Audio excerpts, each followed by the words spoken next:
Come on in. The world of Red Door 44 awaits.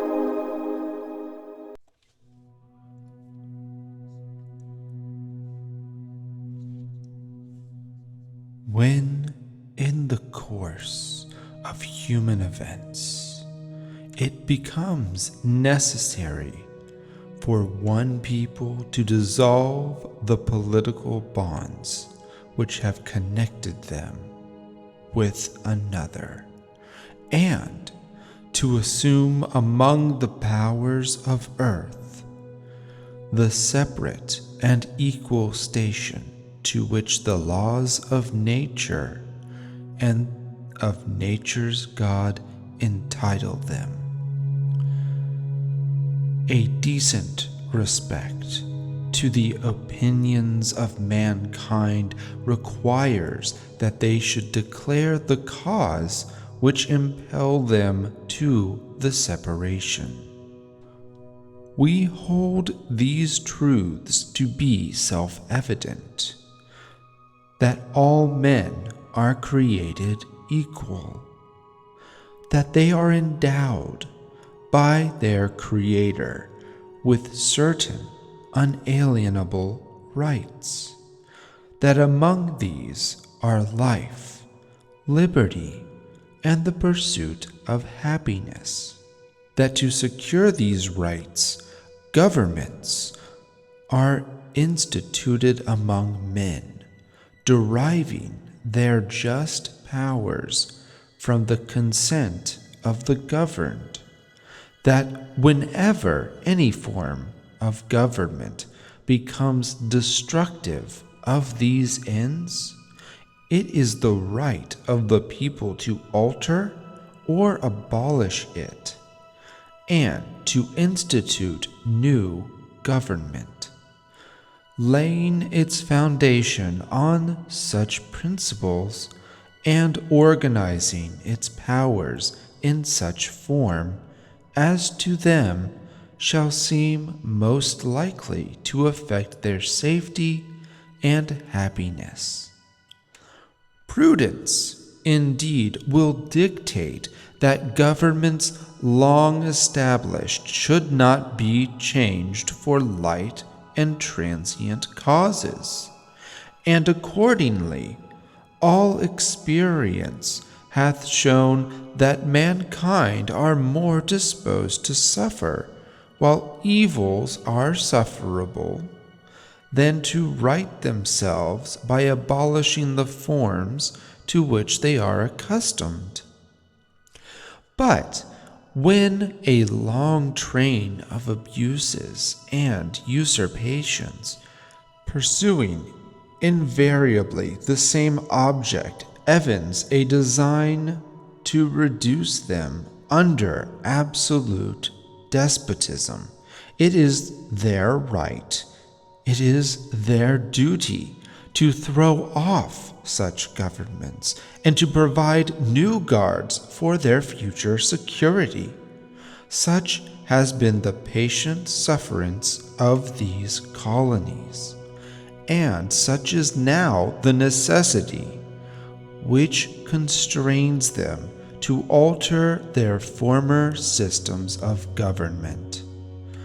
The history of the present King of Great Britain is a history of repeated injuries and usurpations, all having in direct object the establishment of an absolute tyranny over these states. To prove this, let facts be submitted to a candid world. He has refused his assent to laws, the most wholesome and necessary for the public good. He has forbidden his governors to pass laws of immediate and pressing importance, unless suspended in their operation till his assent should be obtained. And when so suspended, he has utterly neglected to attend to them. He has refused to pass other laws for the accommodation of large districts of people, unless those people would relinquish the right of representation in the legislature, a right inestimable to them and formidable to tyrants only. He has called together legislative bodies at places unusual, uncomfortable, and distanced from the depository of their public records, for the sole purpose of fatiguing them into compliance with his measures. He has dissolved representative houses repeatedly for opposing with manly firmness his invasions of the rights of the people. He has refused for a long time, after such dissolutions, to cause others to be elected, whereby the legislative powers, incapable of annihilation, have returned to the people at large for their exercise. The state remaining in the meantime exposed to all the dangers of invasion from without and convulsions within.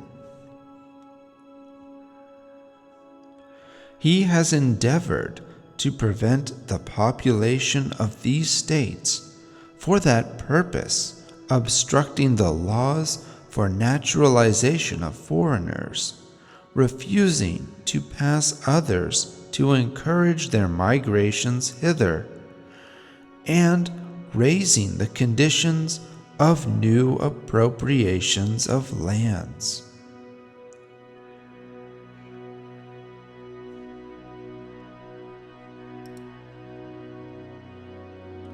He has obstructed the administration of justice by refusing his assent to laws for establishing judiciary powers.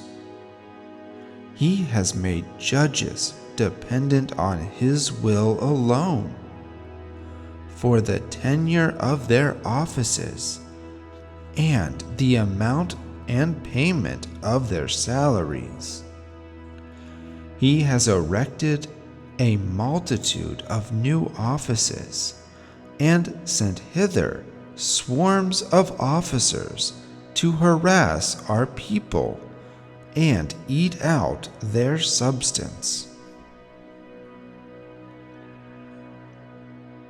He has kept among us in times of peace standing armies without the consent of our legislatures. He has affected to render the military independent and superior to the civil power.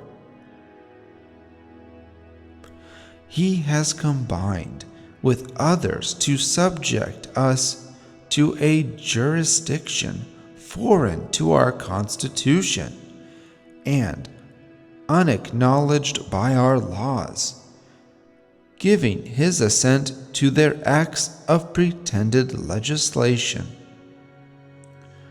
for quartering large bodies of armed troops among us,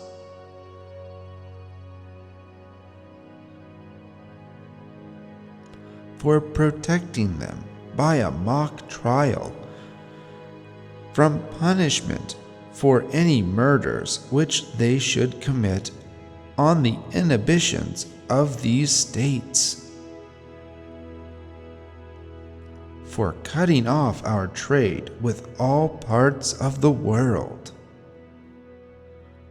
for imposing taxes on us without our consent, for depriving us in many cases of the benefits of trial by jury,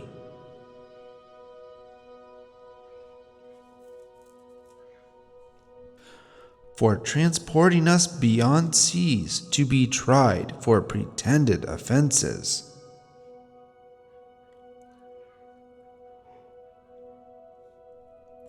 for abolishing the free system of English, laws in a neighboring province establishing therein an arbitrary government, and enlarging its boundaries so as to render it at once an example and fit instrument for introducing the same absolute rule into these colonies,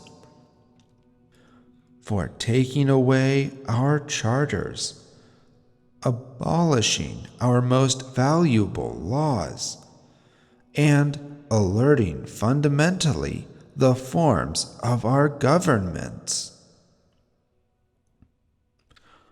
for suspending our own legislatures and declaring themselves invested with power to legislate for us in all cases whatsoever. He has abdicated government here by declaring us out of his protection and waging war against us. He has plundered our seas, ravaged our coasts, burnt our towns, and destroyed the lives of our people. He is at this time transporting large armies of foreign mercenaries to complete the works of death, desolation, and tyranny, already begun with circumstances of cruelty and perfidy scarcely paralleled in the most barbarous ages, and totally unworthy the head of a civilized nation. He has constrained our fellow citizens, taken captive on the high seas, to bear arms against their country, to become the executioners of their friends and brethren, or to fall themselves by their hands. He has excited domestic insurrections amongst us, and has endeavored to bring on the inhabitants of our frontiers, the merciless Indian savages, whose known rule of warfare is an undistinguished destruction of all ages, sexes, and conditions. In every stage of these oppressions, we have petitioned for redress in the most humble terms. Our repeated petitions have been answered only by repeated injury. A prince whose character is thus marked by every act which may define a tyrant is unfit to be the ruler of a free people. Nor have we been waiting in attention to our British brethren. We have warned them from time to time of attempts by their legislature to extend an unwarrantable jurisdiction over us. We have reminded them of the circumstances of our emigration and settlement here. We have appealed to their native justice and magnanimity, and we have conjured them by the ties of our common kindred to disavow these usurpations, which would inevitably interrupt our connections and correspondence. They too have been deaf to the voice of justice and of contiguity.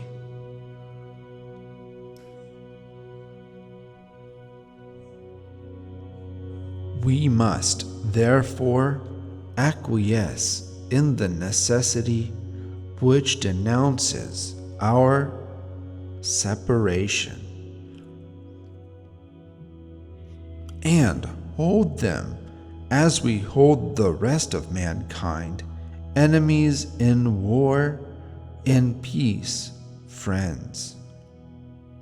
We, therefore, the representatives of the United States of America, in General Congress assembled, appealing to the Supreme Judge of the world for the rectitude of our intentions, do, in the name and by authority of the good people of these colonies, solemnly publish and declare that these united colonies, and of right, ought to be free and independent states, that they are absolved from all allegiances to the British Crown, and that all political connection between them and the state of Great Britain is and ought to be totally dissolved, and that as free and independent states they have full power to levy war, conclude peace, contract alliances, establish commerce, and do all other acts and things which independent states may of right do. And for the support of this declaration, with a firm reliance on the protection of divine providence, we mutually pledge to each other our lives, our fortunes, and our sacred honor.